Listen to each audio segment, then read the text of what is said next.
नमस्कार दोस्तों, मैं विकास कुमार आप सभी का तहे दिल से शुक्रिया अदा करता हूं और आप सभी का स्वागत करता हूं मेरे यूट्यूब चैनल विकास यादव साइंस क्लासेज के रूप में। दोस्तों, आज बायोलॉजी का हम एक इम्पोर्टेंट टॉपिक पर डिस्कस करने वाले हैं जिसका नाम है blood circulatory system. It's mean रक्त परिसंचरण तंत्र, शॉर्ट में आप इसे BCS भी पुकार सकते हैं। दोस्तों, बात कर लूँ सबसे पहले इस टॉपिक के बारे में। यह topic 11th 12th RBC and CBSE, इसके साथ ही JET ICR and competition exam के लिए बहुत ज़्यादा इंपॉर्टेंट है। इस चैप्टर से कंपटीशन एग्जाम में भी बहुत बार क्वेश्चन पूछे जाते हैं तथा जेट एग्जाम में भी बहुत टाइम इसके क्वेश्चन रिपीट होते हैं। तो आज बात करने वाले हैं इसके रूप में। चलो देखते हैं। सबसे पहले बात करते हैं ब्लड सर्कुलेटरी सिस्टम। दोस्तों, मैं बताना चाहूँगा आपको सबसे पहले कि ब्लड सर्कुलेटरी सिस्टम या BCS का मतलब क्या होता है। देखो दोस्तों, जो भी इस अर्थ के ऊपर जितने भी प्राणी हैं उन सभी के अंदर कोई ना कोई बॉडी के अंदर लिक्विड पोर्शन पाया जाता है। जो जो डेवलप एनिमल्स जो होते हैं या डेवलप जो ऑर्गेनिज्म है उनकी बॉडी के अंदर कोई लिक्विड पोर्शन पाया जाता है जो क्या करता है, पूरी बॉडी को आपस में कनेक्ट करने का काम करता है। मतलब पूरी पूरी बॉडी की जितनी सेल्स या ऑर्गन होते हैं उनको आपस में अटैच करने का काम करता है। ऐसे ही मानव बॉडी के अंदर या फिर अदर एनिमल्स के अंदर क्या होता है, एक ब्लड नामक एक सब्सटेंस प्रेजेंट होता है जो क्या करता है, बॉडी की सेल्स को आपस में कनेक्ट कर रखने का काम करता है। इसलिए इस अपन ब्लड को संयोजी ऊतक भी बोलते हैं, कनेक्टिव टिश्यू भी बोला जाता है। दोस्तों, बात करते हैं आगे। सबसे पहले क्वेश्चन पूछे जाते हैं कि इसका डिस्कवर कौन है। ब्लड सर्कुलेटरी सिस्टम का जो डिस्कवर है दोस्तों, मैं आपको बताना चाहूँगा, इसका डिस्कवर है विलियम हार्वे सन 1628 के अंदर। इसका डिस्कवर है विलियम हार्वे 1628 के अंदर इसकी डिस्कवरी की थी। दोस्तों, उसके बाद में बात की जाती है कि ये जो ब्लड सर्कुलेटरी सिस्टम है इसकी कौन सी ब्रांच है जिसके अंदर अपन क्या करते हैं, इसके अंतर्गत अपन क्या करते हैं, इसका स्टडी करते हैं। तो स्टडी करते हैं अपन इसका एंजियोलॉजी, साइंस की ऐसी ब्रांच जिसके अंदर ब्लड से रिलेटेड क्या किया जाता है, स्टडी की जाती है, या ब्लड सर्कुलेटरी सिस्टम से संबंधित क्या की जाती है, स्टडी की जाती है। उसे बोलते हैं अपन एंजियोलॉजी। दोस्तों, आगे बात करते हैं। कई बार एग्जाम में बहुत टाइम क्वेश्चन रिपीट होता है कि आपकी जो है ब्लड जो है, अकेला सिंपल जो ब्लड है उस ब्लड का अगर अपन स्टडी करें तो उसको क्या बोला जाएगा। तो दोस्तों, मैं आपको बताना चाहूँगा कि जो सिंपल ब्लड जो होता है, अपन ओनली ब्लड की अगर स्टडी करते हैं तो उसे अपन साइंस में एक हीमेटोलॉजी ब्रांच के रूप में डिनोट करते हैं। तो रक्त का अध्ययन हीमेटोलॉजी कहलाता है तथा ब्लड सर्कुलेटरी सिस्टम का स्टडी जो होती है या अध्ययन जो होता है वो एंजियोलॉजी कहलाता है। दोस्तों, इसके बाद में बात करते हैं सीरम का अध्ययन। दोस्तों, मैं आपको बताना चाहूँगा सबसे पहले सीरम क्या होता है। आप सभी को पता होगा, नहीं पता तो मैं बता देता हूँ। सीरम जो होता है, देखो, अपने ब्लड के अंदर 4 टाइप्स की प्रोटीन प्रेजेंट होती है। अपने ब्लड प्लाज्मा के अंदर 4 टाइप की प्रोटीन प्रेजेंट होती है, जो है अपने फाइब्रोजन प्रोटीन है, प्रोथ्रोम्बिन प्रोटीन है, एल्ब्यूमिन प्रोटीन है और ग्लोबुलिन प्रोटीन है। इनमें से जो फाइब्रोजन प्रोटीन जो होती है एंड प्रोथ्रोम्बिन जो प्रोटीन होती है वो ब्लड क्लॉटिंग के अंदर हेल्प करती है ह्यूमन के अंदर। तो इसमें से अगर फाइब्रोजन प्रोटीन हटा दी जाए, इट्स मीन प्लाज्मा में से अगर फाइब्रोजन प्रोटीन को अगर अपन हटा दें तो जो रिमेनिंग पोर्शन बचता है उस प्लाज्मा को अपन सीरम के नाम से बोलते हैं। आप समझ पाए कि अगर ब्लड प्लाज्मा से अगर अपन क्या करें, अगर फाइब्रोजन प्रोटीन को अगर हटा दिया जाए तो बचा हुआ जो मैटर होता है, बचा हुआ जो सब्सटेंस होता है, उसे अपन सीरम नाम दिया जाता है, उसे अपना सीरम नाम दिया जाता है। तो सीरम का अध्ययन यहाँ कहलाता है सीरोलॉजी। सीरम का अध्ययन क्या कहलाता है यहाँ पर, सीरम का अध्ययन कहलाता है यहाँ सीरोलॉजी। ठीक है दोस्तों, यहाँ तक बात हुई। वापस एक बार रिपीट कर लेता हूँ मैं। अपना जो टॉपिक हुआ है कि ब्लड का सबसे पहले था अपना रक्त परिसंचरण तंत्र के खोजकर्ता कौन है, विलियम हार्वे सन 1628 के अंदर। रक्त परिसंचरण तंत्र का अध्ययन जो होता है, मतलब विज्ञान की वह शाखा जिसके अंदर ब्लड सर्कुलेटरी सिस्टम्स के बारे में अपन स्टडी करते हैं, वो कहलाता है एंजियोलॉजी। और रक्त का अध्ययन जो होता है उसे कहा जाता है हीमेटोलॉजी। इसके अलावा सीरम का जो स्टडी होता है उसे बोलते हैं सीरोलॉजी। तो दोस्तों, बात करते हैं इसके आगे रक्त परिसंचरण तंत्र के प्रकार। देखो, जीवों के अंदर मुख्यतः 2 प्रकार रक्त परिसंचरण तंत्र पाया जाता है। पहला होता है खुला रक्त परिसंचरण तंत्र, मतलब ओपन ब्लड सर्कुलेटरी सिस्टम। सबसे पहला है अपना ओपन ब्लड सर्कुलेटरी सिस्टम, खुला रक्त परिसंचरण तंत्र। दोस्तों, इसके बारे में बात करते हैं। ओपन सर्कुलेटरी जो सिस्टम होता है ये उन जीवों के अंदर पाया जाता है जिनकी बॉडी के अंदर क्या होती है, कैविटी प्रेजेंट होती है। मतलब ब्लड ट्यूब्स जो होती है, आपकी धमनी सिराइंड जो केसिकाएँ होती है वो अनुपस्थित होती है। ऐसे में क्या होता है, ब्लड जो होता है सिर्फ और सिर्फ बॉडी की कैविटी जो होती है या गुहा जो होती है उसी के अंदर क्या होता है, सर्कुलेट होता है। ऐसे वाले जो जीव जो होते हैं उनके अंदर क्या पाया जाता है, ओपन ब्लड सर्कुलेटरी सिस्टम पाया जाता है। आगे बात करते हैं इसके एग्जाम्पल्स कौन कौन से हैं। इसमें एग्जाम्पल हैं आपके जैसे आर्थ्रोपोडा है, मोलस्का संघ है, जो इनके जो एक संघ है मोलस्का का अपवाद है सिफिलोपोडा, उसके अंदर ये अनुपस्थित होता है। बाकी आर्थ्रोपोडा और मोलस्का संघ के जितने भी सदस्य होते हैं उन सभी के अंदर क्या होता है, जैसे टिड्डा है या कीट है, इन सभी के अंदर क्या पाया जाता है, ओपन ब्लड सर्कुलेटरी सिस्टम पाया जाता है। दोस्तों, इसके बाद में बात करते हैं अपना दूसरा आता है बंद रक्त परिसंचरण तंत्र। दूसरा है अपना बंद रक्त परिसंचरण तंत्र, क्लोज ब्लड सर्कुलेटरी सिस्टम। यह है उन जीवों के अंदर पाया जाता है जिन जीवों के अंदर क्या होता है, रक्त जो होता है एक बंद परिपथ के अंदर सर्कुलेट होता है। इट्स मीन अपन बोल सकते हैं कि उनके अंदर धमनी, सिराएं और केशिकाएं पाई जाती है, रक्त नलिकाओं में बहता है। ऐसे वाले जो जीव जंतु हैं उनके एग्जाम्पल है मानव है या अन्य सभी स्तनधारी जो जीव जंतु जो आते हैं या जो कॉर्डेट्स जीव जो हैं वो सारी इसी संख्या के अंदर आते हैं। तो दोस्तों अपन ने पढ़ा रक्त परिसंचरण तंत्र के दो प्रकार होते हैं, एक होता है खुला रक्त परिसंचरण तंत्र और दूसरा है बंद रक्त परिसंचरण तंत्र। इनमें से कंपटीशन एग्जाम में बहुत बार क्वेश्चन आते हैं इनके बारे में। चलो दोस्तों आगे बात करते हैं। एक स्पेशल बात है कि कुछ जीव जो ऐसे आते हैं जिनके अंदर क्या होता है, ब्लड सर्कुलेटरी सिस्टम प्रेजेंट ही नहीं होता, मतलब उनके अंदर ब्लड सर्कुलेटरी सिस्टम एब्सेंट होता है। ये जो क्वेश्चन है आपके नेट एंड जो पीएमटी एग्जाम जो आते हैं उनमें कई बार पूछा भी जाता है। तो मैं बात कर लेता हूँ कौन से जीवों के अंदर क्या होता है आपका ऐसा ब्लड सर्कुलेटरी सिस्टम अनुपस्थित होता है। तो बात कर रहे हैं इनके अंदर होता है आपका, एक तो होता है अमीबा और एक पैरामेशियम। जितने भी सिंगल सेलुलर यूनिसेलुलर जो ऑर्गेनिज्म होते हैं, जितने भी एककोशिकीय जो जीव हैं, उन सभी के अंदर रक्त परिसंचरण तंत्र किसी प्रकार का नहीं पाया जाता। ऐसे वाली सिचुएशन में अपन बोल सकते हैं उनको कि उनके अंदर रक्त परिसंचरण तंत्र अनुपस्थित होता है। दोस्तों यहाँ तक अपन ने बात कर ली कुछ जो साइंस की ब्रांचें थी उनके बारे में। इसके अलावा बात कर ली अपन ने रक्त परिसंचरण तंत्र के प्रकार के बारे में। आगे बात करते हैं अपन, इसके बाद में अगला टॉपिक है अपना ब्लड। दोस्तों देखो ब्लड जो देखा जाए तो अपनी बॉडी के अंदर सर्कुलेट होने वाला एक तरल संयोजी ऊतक है। इट्स मीन एक लिक्विड पोर्शन है जो प्रत्येक कोशिकाओं को जोड़ता है। चलो बात करते हैं इसके बारे में क्या क्या देखा है। चलो देखते हैं। सबसे पहले है रक्त एक तरल संयोजी ऊतक है। एक रक्त ब्लड को अपन कनेक्टिव टिश्यू बोलते हैं। रक्त का निर्माण मेसोडर्म द्वारा होता है। आप जानते हैं जो अपने एम्ब्रियो होता है, भ्रूण जो होता है चाइल्ड फॉर्मेशन के टाइम पे, तो उस टाइम पे क्या होता है बॉडी के अंदर, ह्यूमन बॉडी के अंदर जो एम्ब्रियो बनता है वो 3 लेयर से या 3 जर्म लेयर से बनता है। 3 जर्म स्तरों से बनता है जिनमें आते हैं आपका एक्टोड्रम है, एंडोड्रम है और मीजोड्रम है। मीजोड्रम क्या करता है, रक्त का निर्माण करता है। मानव में रक्त का निर्माण मीजोड्रम द्वारा होता है। बात करते हैं, कई बार कंपटीशन एग्जाम में पूछा जाता है कि पीएच मान कितना होता है, रक्त का पीएच मान। तो मैं दोस्तों बताना चाहूँगा रक्त का पीएच मान जो होता है वो होता है 7.4। रक्त का पीएच मान 7.4 और 7.4 का मतलब होता है आपका 7.4 का मतलब है आपका हल्का क्षारीय पीएच मान होता है इसका, हल्का क्षारीय होता है ये टेस्ट के अंदर। बात कर ली जाए दोस्तों, कई बार क्वेश्चन पूछा जाता है, कई बार कंपटीशन एग्जाम में ऑप्शनल टाइम में क्वेश्चन आता है कि मात्रा कितनी होती है। तो मैं बताना चाहूँगा रक्त की मात्रा जो होती है वो नर के अंदर होती है 5 से 6 लीटर, मतलब 5 से 6 लीटर। जबकि जो फीमेल्स होती है, मादाएँ होती है, उनके अंदर क्या होता है 4 to 5 लीटर होता है। ये सॉरी रॉन्ग लिखा हुआ है, 4 to 5 लीटर होता है, मतलब 4 से 5 लीटर महिलाओं में होता है, जबकि नर में जो होता है वो 5 to 6 लीटर होता है, या 5 आएगा। चलो बात करते हैं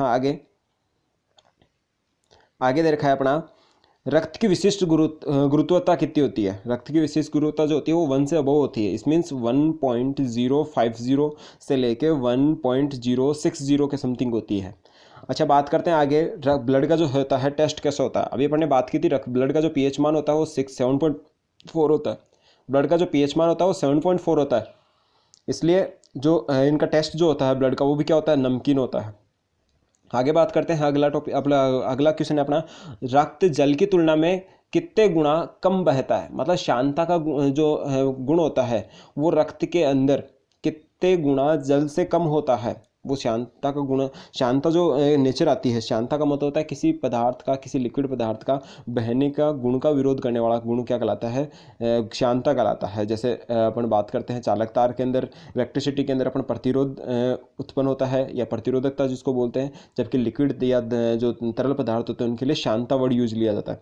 तो जो बात करते हैं कि सबसे कम रक्त जो होता है उसमें जल के बजाय कितना गुना शांता का गुण कम पाया जाता है, वो होता है अपना 5 गुना कम इसमें गुण पाया जाता है। आगे बात करते हैं, इसमें अगला है अभिरंजित किया। दोस्तों में ये बहुत ही इंपॉर्टेंट क्वेश्चन है, कई बार पूछा जाता है कि सबसे पहले ऐसे कौन से वैज्ञानिक थे जिसने ब्लड को कलर्ड करके, मतलब पिगमेंट डाल के उसके अंदर, और फिर ब्लड को क्या किया था, माइक्रोस्कोप के अंदर देखा था। तो सबसे पहले जो इसको अभिरंजित किया था वो एक पदार्थ से किया था जिसका नाम था मिथाइल ब्लू।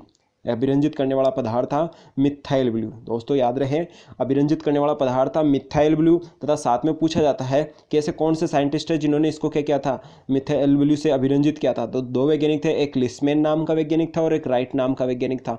2 अलग अलग साइंटिस्ट थे, लिस्मैन एंड राइट, दोनों ने मिलकर क्या किया था, इसको अभिरंजित किया था।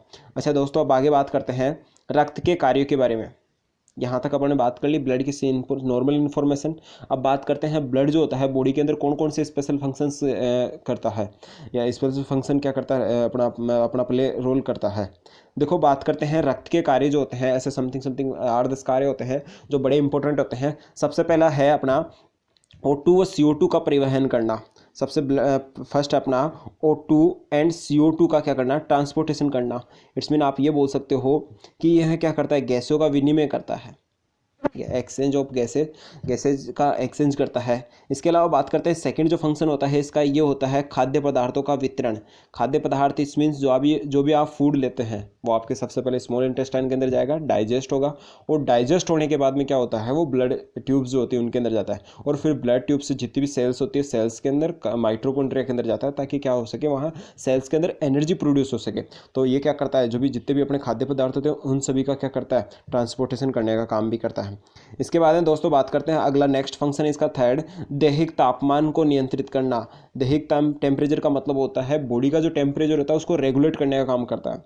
इट्स मीन ह्यूमन बॉडी का जो टेम्परेचर होता है 30 डिग्री सेंटीग्रेड जो या डिग्री सेल्सियस जो होता है उसको फिक्स रखने का काम कौन करता है, आपका ब्लड करता है। दोस्तों मैं आपको एक क्वेश्चन और बताना चाहूँगा कि जो ब्लड का जो टेम्परेचर होता है या जो बॉडी का जो टेम्परेचर होता है उसको ब्लड भी रेगुलेट करता है। इसके अलावा एक ग्लैंड भी आती है जो इसका नाम होता है हाइपोथैलेमस ग्लैंड। कई बार पूछा जाता है कि हाइपोथैलेमस ग्लैंड का मेन फंक्शन क्या है। हाइपोथैलेमस ग्लैंड जो होती है वो एक तो क्या करती है, आपकी पिट्यूटरी ग्लैंड को क्या करती है, कंट्रोल करती है, उसके फंक्शन को कंट्रोल करती है, उसके सिक्रेशन को कंट्रोल करती है। इसके साथ ही क्या करती है, वो एकमात्र बॉडी की ऐसी ग्लैंड है जो बॉडी के टेम्परेचर को भी क्या करती है, रेगुलेट करने का काम करती है। अच्छा दोस्तों अब बात करते हैं आगे। अगला इसका फंक्शन है फोर्थ, हार्मोनों का परिवहन, हार्मोनों का सहवन। मतलब आप जानते हैं दोस्तों कि जितनी भी एंडोक्राइन ग्लैंड्स होती है, अंतःस्रावी ग्रंथियाँ होती है, वो सारी की सारी क्या होती है, उन सब के अंदर क्या होती है, वो डक्टलेस होती है, मतलब उनके अंदर नलिकाएं नहीं पाई जाती, वो नलिका विहीन होती है। ऐसी सिचुएशन में क्या होता है, वो अपने पदार्थों को सीधा ब्लड में डालती है, और ब्लड क्या करता है, उन हार्मोनों को चारों तरफ बॉडी के अंदर से यार जो टारगेट पॉइंट होते हैं वहाँ पर उनको क्या करता है, ट्रांसफ़र करने का काम करता है। आगे बात करते हैं दोस्तों, इसका अगला फंक्शन है ब्लड का रोगों से बचाव। रोगों से बचाव के लिए मैं बात करना चाहूँगा कि अपने ह्यूमन बॉडी के अंदर जो ब्लड होता है उस ब्लड के अंदर एक विशेष प्रकार की सेल्स पाई जाती है जिसे अपन मास्ट सेल्स बोलते हैं या वास्तविक सेल्स भी बोला जाता है बॉडी की। उसका नाम होता है अपना WBC। ये WBC क्या करती है, जितने भी पैथोजेंस होते हैं, बैक्टीरिया वायरस जो भी बॉडी के अंदर एंटर होते हैं उन सबको क्या करती है, वो किल करती है, और अपनी बॉडी को जो जितनी भी डिजीज़ होती है या पैथोजेंस जो होते हैं उनसे क्या करती है, अपने आप को प्रोटेक्ट करवाने का काम करती है या अपने आप को प्रोटेक्शन देती है। इसलिए ये रोगों से बचाव का भी एक कार्य करता है। आगे बात करते हैं, इसका अगला फंक्शन है ब्लड का क्षतिग्रस्त अंगों की मरम्मत करना। देखते हैं दोस्तों, जो अपनी बॉडी के अंदर जितने भी जो ऑर्गन्स होते हैं जो डैमेज हो जाते हैं उनको वापस रिकवर करने का जो फंक्शन होता है वो किसका होता है, ब्लड का होता है। अच्छा दोस्तों, यहाँ से इंपॉर्टेंट क्वेश्चन मैं बताना चाहूँगा आपको दो, कि बॉडी के अंदर सबसे ज़्यादा रीजनरेशन प्रोसेस कहाँ पर होती है और सबसे कम रीजनरेशन प्रोसेस कहाँ होती है। तो दोस्तों सबसे ज़्यादा रीजनरेशन प्रोसेस होती है या पुनरुद्भवन की जो क्रिया होती है सबसे ज़्यादा वो लीवर के अंदर होती है। मतलब लीवर के अंदर अगर बहुत अधिक पार्ट भी अगर डैमेज होता है तो वो बहुत जल्दी रिकवर हो जाता है। जबकि सबसे कम पुनरुद्भवन या सबसे कम रीजनरेशन प्रोसेस जो होती है वो होती है अपने ब्रेन के अंदर। अगर ह्यूमन ब्रेन के अंदर अगर स्मॉल भी अगर डिफॉल्ट आ गया तो वो उसको रिकवर होने में भी काफ़ी टाइम लग जाता है। तो बात कर रहे थे ब्लड की, ये क्षतिग्रस्त अंगों की क्या करता है, रिपेयरिंग करने का काम करता है। आगे बात करते हैं, इसके बाद में इसका अगला फंक्शन है रोगों से बचाव हो ही गया। इसके बाद में है रक्त का थक्का निर्माण।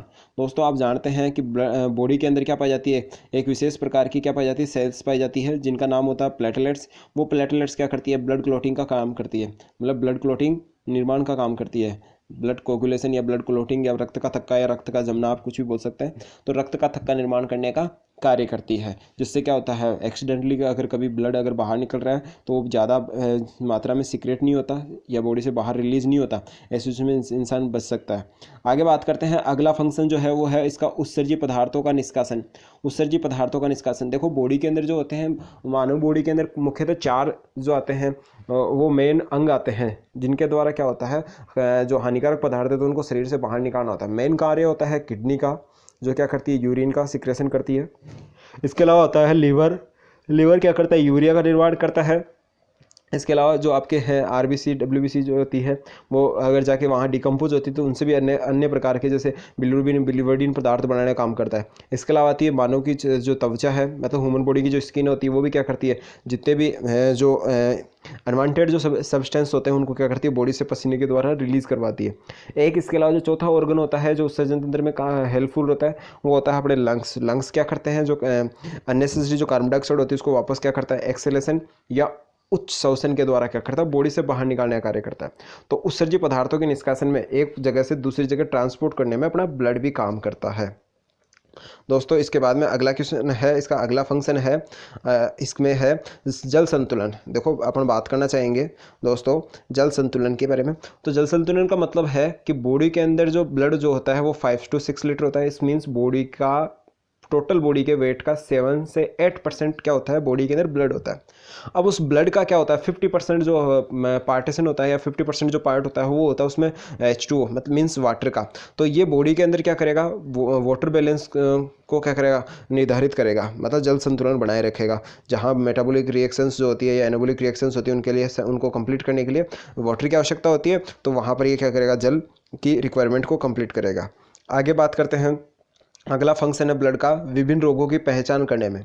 देखो दोस्तों जितने भी अपने डायग्नोसिस करवाते हैं बॉडी से रिलेटेड, उनमें या कोई भी बीमारी लग जाती है सबसे पहले अपन ब्लड टेस्ट करते हैं। उस ब्लड टेस्ट के अंदर अपने आरबीसी अमाउंट को या डब्ल्यूबीसी अमाउंट को या प्लेटलेट्स अमाउंट को या और किसी वायरस के प्रेजेंस को या किसी बैक्टीरिया पैथोजेंस की प्रेजेंस को क्या किया जाता है, जांचा जाता है, डायग्नोसिस किया जाता है। तो सबसे पहले रोगों की जो पहचान की जाती है वो एक प्रकार से ब्लड का सैंपल लेके की जाती है। तो अपन बोल सकते हैं कि ब्लड का सैंपल लेने के बाद में ही अपन आगे की प्रोसेस कर सकते हैं। इसलिए बोला जाता है कि ब्लड जो होता है वो एक विशेष फंक्शन और करता है, अर्थात रोगों की पहचान करने में भी काम में आता है। इसके बाद में बात करते हैं जो ब्लड होता है वो क्या करता है, अपना पीएच नियमन का काम भी करता है।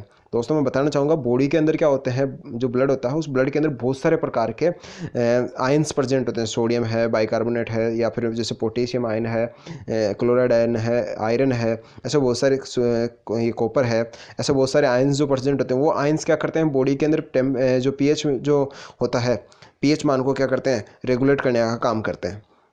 दोस्तों इसके बाद में अपना फंक्शन है इसका ब्लड का लास्ट फंक्शन है लस्सी का निर्माण। देखो लिम्फ फॉर्मेशन का काम भी करता है। लस्सी का एक प्रकार से ब्लड का ही पार्ट होता है, लेकिन उसके अंदर क्या होता है, डब्ल्यूबीसी की अमाउंट ज़्यादा होती है और इम्प्योरिटीज जो होती है वो क्या होती है, कम होती है। उसे क्या कहा जाता है, लस्सी का कहा जाता है। तो ब्लड के द्वारा ही क्या करती है, लस्सी का निर्माण होता है। चलो दोस्तों आगे बढ़ते हैं, अपना आगे का टॉपिक अपना ये एक कंप्लीट हुआ, अपने पढ़ा अभी ब्लड एंड ब्लड के कार्य।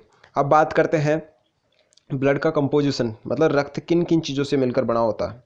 बात करें यहाँ पर ब्लड के कंपोजिशन के बारे में, तो दोस्तों देखते हैं, देखो यहाँ पर सबसे पहले आता है ब्लड जो होता है वो 2 सब्सटेंस से मिलकर फॉर्म होता है। फर्स्ट आता है प्लाज्मा और दूसरा आता है ब्लड सेल्स या ब्लड कार्पल्स, मतलब रक्त कणिकाएँ या रक्त कोशिकाएँ। सबसे पहले बात करते हैं प्लाज्मा। प्लाज्मा जो होता है वो कुल रक्त का 55% भाग होता है। प्लाज्मा जो होता है वो कुल रक्त का कितना परसेंट पार्ट होता है, 55% पार्ट होता है। इसका मतलब ब्लड कोशिकाएं जो होती है, ब्लड जो सेल्स होती है वो क्या होती है 45%। रिमेनिंग जो पोर्शन होता है वो 45% जो होता है वो क्या होती है, ब्लड सेल्स होती है। बाकी 55% भाग जो होता है वो प्लाज्मा का होता है। दोस्तों आगे बात करते हैं इसके बारे में। सबसे पहले पूछा जाता है कि प्लाज्मा का पीएच मान कितना होता है, प्लाज्मा की पीएच वैल्यू कितनी होती है। तो दोस्तों मैं बताना चाहूँगा ये ब्लड्स के सिमिलर ही होती है, लेकिन थोड़ा सा इसको स्पेशल तरीके से अगर देखा जाए, अगर एग्जैक्ट तरीके से देखा जाए तो इसका पीएच मान जो होता है 7.35 से 7.40 तक होता है। 7.35 से 7.40 इसका पीएच वैल्यू होता है। दोस्तों आगे बात करते हैं अब इसके बारे में, प्लाज्मा के बारे में। सबसे पहले बात करते हैं प्लाज्मा का जो कलर होता है वो कैसा होता है। प्लाज्मा का जो कलर होता है वो हल्का पीला कलर होता है। प्लाज्मा का कलर जो होता है, अगर देखो अगर बॉडी के अंदर क्या है, अगर आरबीसी है, सॉरी अगर ब्लड के अंदर आरबीसी है तब तो ब्लड का कलर रेड होगा, लेकिन अगर रेड आरबीसी को हटा दिया जाए तो बचा हुआ जो ब्लड का कलर हो जाता है, मीन्स प्लाज्मा का जो कलर हो जाता है वो हल्का पीला होता है। अब ये हल्का पीला कौन कौन से पिगमेंट की वजह से होता है, इसमें 2 पिगमेंट जो आते हैं वो बड़े इंपॉर्टेंट है। पहला पिगमेंट है आपका बिलीरुबिन, और दूसरा है कैरोटीन पिगमेंट जो होते हैं। उन दोनों के कारण क्या होता है, ब्लड का कलर, सॉरी प्लाज्मा का जो कलर होता है वो हल्का पीला होता है। फर्स्ट है बिलीरुबिन और दूसरा है कैरोटीन। अच्छा दोस्तों मैं यहाँ एक चीज़ और बताना चाहूँगा आपको कि बिलीरुबिन और बिलीवर्डिन 2 प्रकार के सब पिगमेंट होते हैं, एक बिलीरुबिन और एक बिलीवर्डिन। अगर इनकी बॉडी के अंदर अमाउंट ज़्यादा हो जाती है तो बॉडी के अंदर पीलिया रोग हो जाता है। जॉन्डिस जिसको बोलते हैं, पीलिया रोग हो जाता है। जैसे यूरिन का जो कलर उसका वो भी पीला हो जाता है, हाथ पैरों के जो नाखून हथेलियाँ जो होते हैं वो भी क्या होते हैं, पीले हो जाते हैं, चेहरा और आँखें भी पीले हो जाते हैं, एक डिजीज़ होती है। ठीक है, तो याद रखना पीलिया जो रोग होता है, जॉन्डिस जो रोग होता है, वो किसकी वजह से होता है, बिलीरुबिन और बिलीवर्डिन दोनों पिगमेंट का ब्लड में ज़्यादा होने के कारण होता है। आगे बात करते हैं दोस्तों, इसमें प्लाज्मा में निम्न प्रकार के पदार्थ पाए जाते हैं। मतलब प्लाज्मा का जो कंपोजिशन है वो पढ़ते हैं। सबसे पहले तो अपने पढ़ा था प्लाज्मा कुल ब्लड का 55% होता है, लेकिन इस 55% का 90% जो पार्टीशन होता है वो होता है आपका जल का। 90% जो पार्टीशन होता है वो किसका होता है, वाटर का होता है। जबकि रिमेनिंग जो 10% जो सब्सटेंस होते हैं, 10% जो होते हैं वो क्या होते हैं, आपके organic and inorganic substance percent होते हैं। मतलब 10% जो होता है कार्बनिक और अकार्बनिक पदार्थ पाए जाते हैं। आप जल के बारे में जानते ही ऑलरेडी। ठीक है, तो जल जो होता है वो 90% होता है, बाकी रिमेनिंग पोर्शन जो होता है 10% क्या होते हैं, कार्बनिक और अकार्बनिक पदार्थ पाए जाते हैं। अब दोस्तों बात करते हैं, ये जो कार्बनिक पदार्थ होते हैं ये कौन कौन से पाए जाते हैं, इनका क्या क्या फंक्शन होता है अपने बॉडी के अंदर। दोस्तों सबसे पहले बात करते हैं, सबसे पहला आता है अपने एल्ब्यूमिन। ब्लड के अंदर क्या बोल सकते हैं इसको, सबसे पहले बात करते हैं एल्ब्यूमिन। मतलब बॉडी के अंदर सबसे ज़्यादा अमाउंट में पाए जाने वाली प्रोटीन जो होती है ब्लड की, वो एल्ब्यूमिन होती है, जिसकी मात्रा होती है 4.5%। टोटल 10% का पार्ट कितना होती है, 4.5% क्या होती है आपकी एल्ब्यूमिन प्रोटीन होती है। अच्छा बात करते हैं दोस्तों, इसका फंक्शन भी पूछा था एग्जाम में कई बार कि एल्ब्यूमिन प्रोटीन जो होती है वो क्या कार्य करती है। एल्ब्यूमिन प्रोटीन जो होती है वो प्राशन दाब उत्पन्न करने का काम करती है। प्राशन दाब जो कोलाइडल दाब जो होता है उसका निर्माण करती है। बॉडी के अंदर प्रेशर प्राशन दाब या कोलाइडल दाब जो होता है उसका निर्माण करती है। आगे बात करते हैं, इसके अलावा सेकंड जो आती है वो आती है ग्लोबुलिन प्रोटीन। पहली है एल्ब्यूमिन प्रोटीन जो सबसे ज़्यादा अमाउंट में होती है। दूसरी जो होती है वो ग्लोबुलिन प्रोटीन है। ग्लोबुलिन प्रोटीन जो होती है वो 2.5% अमाउंट में होती है। मतलब बॉडी के अंदर जो ब्लड होता है उस ब्लड की सेकंड 10% में से जो सेकंड जो टाइम जो सबसे ज़्यादा जो अमाउंट होती है वो ग्लोबुलिन प्रोटीन की होती है। अच्छा बात करना चाहेंगे, ग्लोबुलिन प्रोटीन जो होती है वो एंटीबॉडी फॉर्मेशन का निर्माण करती है। दोस्तों ग्लोबुलिन प्रोटीन जो होती है वो एंटीबॉडी फॉर्मेशन का काम करती है। अच्छा दोस्तों मैं आपको एक्स्ट्रा बताना चाहूँगा, ग्लोबुलिन प्रोटीन जो होती है ब्लड में 3 टाइप्स की होती है। ग्लोबुलिन प्रोटीन रक्त में 3 प्रकार की होती है। एक होती है अल्फा ग्लोबुलिन, एक होती है बीटा ग्लोबुलिन और एक होती है डेल्टा ग्लोबुलिन। अल्फा, बीटा और डेल्टा ग्लोबुलिन। अल्फा जो होती है वो क्या करती है, आपका कॉपर का ट्रांसपोर्टेशन करती है, जबकि बीटा जो होती है वो आपका आयरन का ट्रांसपोर्टेशन करती है। और जो डेल्टा होती है या जिसको गामा बोल सकते हैं, डेल्टा या गामा जो होती है वो क्या करती है आपके, वो एंटीजन फॉर्मेशन का निर्माण करती है। आगे बात करते हैं, रक्त के अंदर तीसरी प्रोटीन होती है फाइब्रिनोजन प्रोटीन। ये सबसे इंपॉर्टेंट प्रोटीन है जो क्या करती है, ब्लड क्लॉटिंग का कार्य करती है। मतलब रक्त के अंदर ब्लड का सिक्रेशन रोकती है। तो ये इसकी अमाउंट जो होती है, इसकी अमाउंट होती है 0.3%। मतलब थोड़ी सी लेस अमाउंट में पाई जाती है। 0.3% क्या होती है, फाइब्रिनोजन प्रोटीन होती है। अच्छा मैं आपको बताना चाहूँगा, ऐसे पर्सन जिनके अंदर बॉडी के अंदर फाइब्रिनोजन प्रोटीन नहीं होती, मीन्स रक्त के अंदर अगर फाइब्रिनोजन प्रोटीन को हटा दिया जाए तो अपन ने पहले पढ़ा था इसे सीरम कहा जाता है। दोस्तों इसके बाद में बात करते हैं, अगली जो प्रोटीन आती है उसका नाम होता है प्रोथ्रोम्बिन प्रोटीन। अगली जो प्रोटीन है उसका नाम होता है अपना प्रोथ्रोम्बिन प्रोटीन। ये प्रोथ्रोम्बिन प्रोटीन जो होती है ये होती है अल्प मात्रा में, मतलब इसकी अमाउंट जो होती है वो 1.00 से भी कम होती है। लेकिन इसका कार्य जो होता है वो भी क्या होता है, फाइब्रिनोजन प्रोटीन के सिमिलर होता है। ये भी जो कार्य करती है क्या करती है, ब्लड क्लॉटिंग का कार्य करती है फाइब्रिनोजन प्रोटीन की तरह ही। अच्छा दोस्तों बात करते हैं आगे है अगला, नेक्स्ट है ग्लूकोज। ग्लूकोज की अमाउंट जो होती है वो बॉडी के अंदर वो होती है 0.1% अमाउंट में होता है। ग्लूकोज जो होता है बॉडी के अंदर 0.1% अमाउंट में होता है। ये क्या काम करता है अपने बॉडी के अंदर, रक्त के अंदर पोषक पदार्थों का कार्य करता है। ग्लूकोज जो होता है वो जाके माइटोकॉन्ड्रिया में जाता है और माइटोकॉन्ड्रिया में से फूड के ऑक्सीडेशन से क्या रिलीज होती है, एनर्जी प्रोड्यूस होती है। इसलिए इसको पोषक पदार्थों की कैटेगरी में रखा जाता है। दोस्तों आगे बात करते हैं, सबसे पहले नेक्स्ट है अगला, जो 10% में जो पार्टिसिपेंट है या जो भाग होते हैं उनमें आता है एमिनो अम्ल। एमिनो अम्ल जो होते हैं वो जो होते हैं 0.04%। एमिनो अम्लों की मात्रा जो होती है वो 0.04% होती है।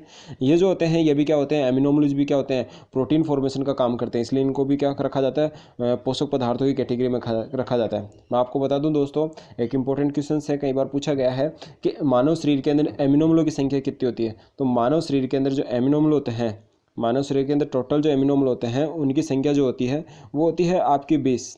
टोटल एमिनोमल कितने प्रेजेंट होते हैं मानव में? टोटल एमिनोमल जो होते हैं वो 20% होते हैं। चलो आगे बात करते हैं वसी अम्लों के बारे में। वसी अम्ल मतलब जो फैटी जो सब्सटेंस होते हैं उनकी मात्रा जो होती है, उनकी मात्रा होती है 0.5%। और ये 0.5% वाले जो होते हैं ये भी क्या करते हैं? एनर्जी प्रोड्यूसर का काम करते हैं। वसी अम्ल भी क्या करते हैं? अपने बॉडी के अंदर एनर्जी प्रोडक्शन का काम करते हैं। अच्छा दोस्तों, बात करते हैं इसके अलावा कौन से सब्सटेंस हैं 10% के अंदर। आगे है हार्मोन एंड एंजाइम। देखो बॉडी के अंदर, अभी आप थोड़ी देर पहले बात की थी कि ब्लड जो होता है अपना हार्मोनों का ट्रांसपोर्टेशन करता है। इट्स मीन हार्मोन जो होते हैं वो भी ब्लड के अंदर पाए जाते हैं। इसके अलावा कुछ एंजाइम्स भी पाए जाते हैं। तो जो एंजाइम और हार्मोन जो होते हैं इनकी बहुत लेस अमाउंट होती है, तो इनको अपन बोल सकते हैं इनकी अल्प मात्रा प्रेजेंट होती है। ठीक है, बात करते हैं इनके कार्य के बारे में। तो कार्य जो होते हैं इनके ये होते हैं नियामक या जैव उत्प्रेरक का काम करते हैं। मतलब बॉडी के अंदर हार्मोन्स होते हैं बहुत सारी क्रियाओं को रेगुलेट करते हैं। जैसे मान लीजिए ह्यूमन बॉडी की ग्रोथ है, या फिर जैसे स्पर्म फॉर्मेशन है, या फिर ओव्यूलेशन है, या फिर एग फॉर्मेशन है, या थायराइड ग्लैंड से रिलेटेड कार्य हो गए। तो जितने भी हार्मोन्स होते हैं वो अलग अलग से ग्लैंड के द्वारा सिक्रेट होते हैं और अलग अलग कार्य करते हैं। आगे बात करते हैं एंजाइम जो होते हैं वो बायो कैटलिस्ट के रूप में काम में आते हैं, जैव उत्प्रेरक के कार्य रूप में काम में आते हैं। मतलब मेटाबॉलिक एनाबॉलिक रिएक्शंस को फास्ट करना या स्लो करना उनका कार्य होता है। दोस्तों इसके बाद में बात करते हैं आगे। इसके बाद में है यूरिया या यूरिक एसिड जो होते हैं। आपको बता दूं मैं, यूरिया और जो यूरिक एसिड जो होते हैं वो हानिकारक सब्सटेंस होते हैं या अननेसेसरी सब्सटेंस होते हैं। इनको बॉडी से रिलीज़ करना बहुत ज़्यादा कंपलसरी होता है। तो इनकी अमाउंट जो होती है वो होती है, इनकी अमाउंट 0.4% होती है। ये जो ब्लड के अंदर प्रेजेंट होते हैं 0.04% होते हैं। अच्छा, इन्हें अपशिष्ट पदार्थों की कैटेगरी में रखा जाता है। अच्छा दोस्तों, यहाँ से मैं आपको क्वेश्चन बताना चाहूँगा। यूरिया का जो फॉर्मेशन होता है दोस्तों, यूरिया का जो फॉर्मेशन होता है वो होता है आपके लीवर से। इसलिए लीवर को क्या रखा जाता है?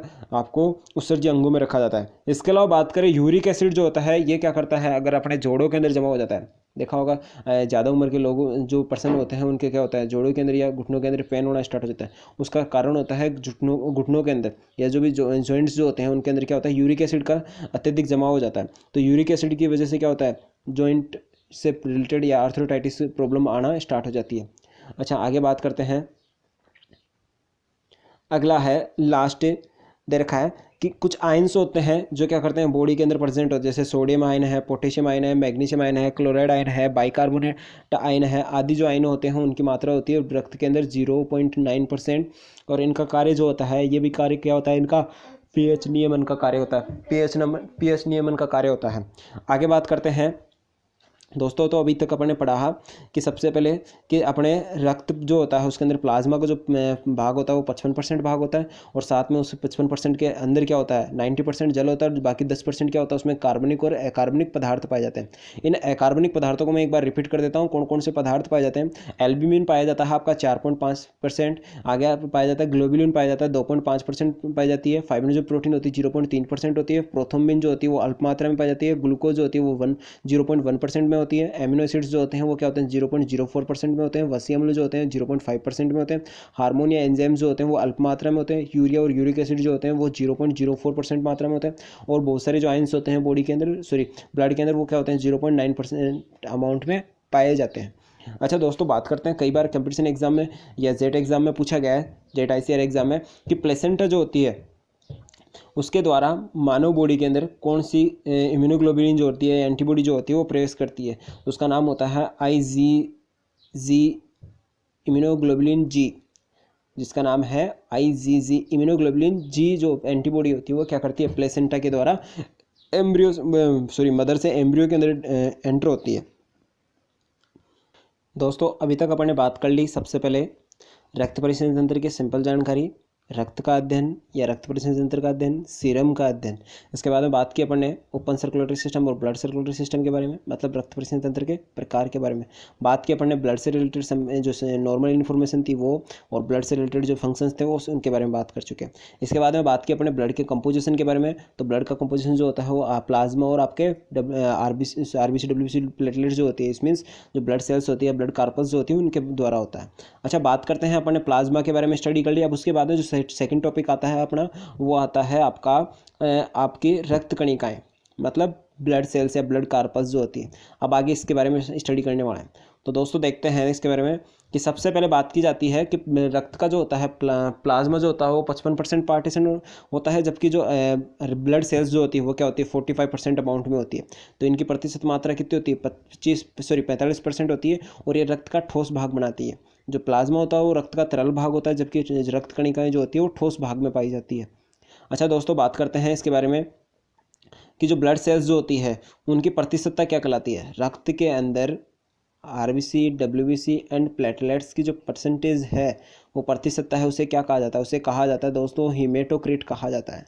दोस्तों याद रखें, हीमेटोक्रिट से तात्पर्य है ब्लड सेल्स की ब्लड के अंदर प्रतिशतता। आगे बात करते हैं सब, इसके बाद में दे रखा है अपना अगला क्वेश्चन है जो ब्लड सेल्स होती है उनकी गणना करने वाला यंत्र कौन सा होता है, मतलब कौन सा ऐसा इंस्ट्रूमेंट है जिसके द्वारा, ऐसा कौन सा इंस्ट्रूमेंट है जिसके द्वारा ब्लड सेल्स की क्या की जाती है, काउंटिंग की जाती है। वो होता है आपका विंट्रोप ट्यूब। विंट्रोप ट्यूब ऐसा इंस्ट्रूमेंट होता है जिसके द्वारा क्या करते हैं अपन ब्लड सेल्स की गणना करते हैं। दोस्तों इसके बाद में एग्जाम में क्वेश्चन पूछे जाते हैं।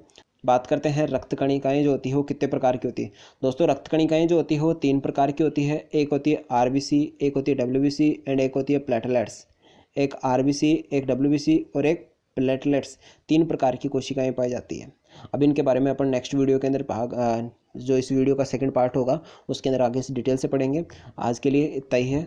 हमारे दोस्तों हमारे चैनल को लाइक करें, शेयर करें एंड कमेंट करें। थैंक यू दोस्तों।